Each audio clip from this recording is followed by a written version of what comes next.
Hello, my name is Norah, and I'm going to read Monsters Eat Whiny Children by Bruce here at Kaplan. Monsters Eat Whiny Children. Once there were two perfectly delightful children who were going through a terrible phase, which is to say they whined all day and night. I want to go outside, whined Henry. Outside, whined Eve. Where's my phone, whined Henry. No grilled cheese, whined Eve. And so on. Their kindly father warned them that monsters eat whiny children. They didn't believe him, so they whined and whined until finally one day a monster came and stole them away. He brought them back to his lair on the bad side of town. He began making whiny child salad. I don't like sitting on lettuce, Henry whined. No wooden bowl, whined Eve. The monsters made dressing, poured it on Henry and Eve, and called in his wife in for dinner. She sampled the dressing and spat on it out. I hate cilantro, she screamed. Stir it again, and this time use paprika. I hate paprika, said the monster. No, you don't, said his wife. Okay, he sighed. So he hosed off Henry and Eve and made a new dressing with paprika. His wife tasted it. I love it, she said. Everything was perfect. But just as Henry and Eve were about to get back into the wooden bowl, a neighbor dropped by and asked the monsters what they were doing. When they told him, the neighbor totally freaked out. You've got two wonderful whiny children, and you're going to make a stupid salad, he said. All week long, all I wanted were whiny child burgers. Let's grill these kids up now, yum. The monster and his wife thought for a moment. The neighbor said, come on, I can't wait another second. I think I even dreamed of whiny child burgers last night. Okay, said the monster. His wife sighed because this mess he had to clean the grill, which was disgusting. So they got the grill out from the back of the garage, cleaned it, and tried to make a good fire.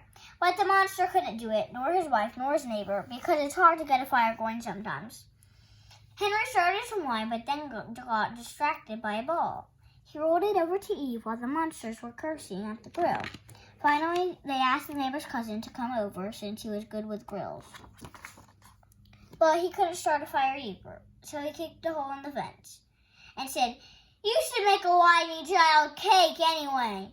The monster's wife said she couldn't eat sweets because her body was too big. Everyone told her she was crazy. Besides, I hate baking, she said. Then I'll do it, said the neighbor's cousin. He started to assemble the ingredients to make the cake, but there was a terrible accident. All the flour spilled all over the floor. So now they couldn't make the cake. Plus, the oven had been preheating, so the kitchen was hot and everyone was sweaty. Why does everything have to be so hard? Asked the monster.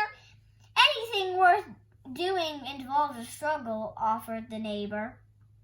Henry felt bad for the monster, so he rolled the ball over to him. The monster bounced it against the wall and felt a little better. Eve looked around for something else to play with. She found some cars in the corner. She pushed one over to Henry, who happily made it crash into another car.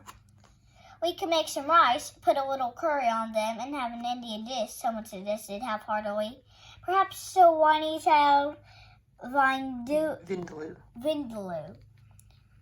They all tried to figure out if they were in the mood for Indian food. Sometimes it's so hard to figure out if you're in the mood for Indian food.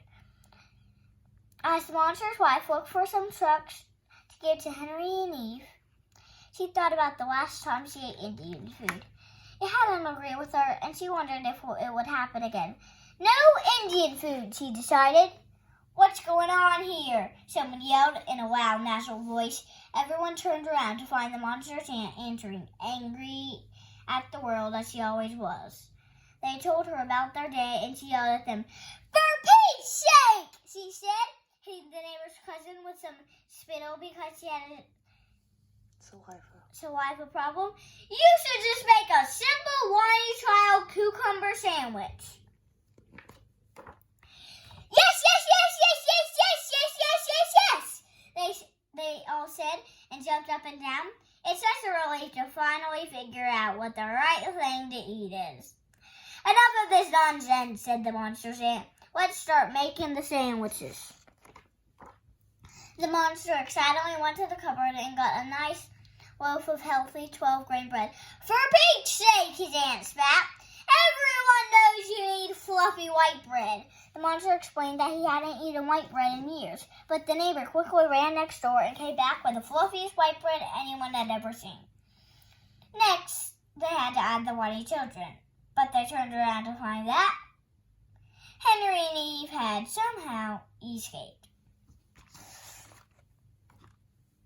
So they all sat down and ate the cucumber sandwiches, which, while not like the ones with Whiny children, were absolutely delicious anyway. And here's the recipe. Cucumber sandwiches. 1. Lay out slices of fluffy white bread. 2. Spread mayonnaise or cream cheese or butter all over them.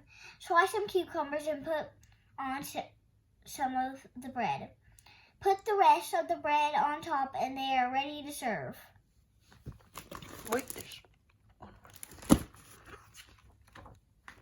Meanwhile, Henry and Eve ran back home and never whined again. Although, to tell you the truth, every now and then, they did.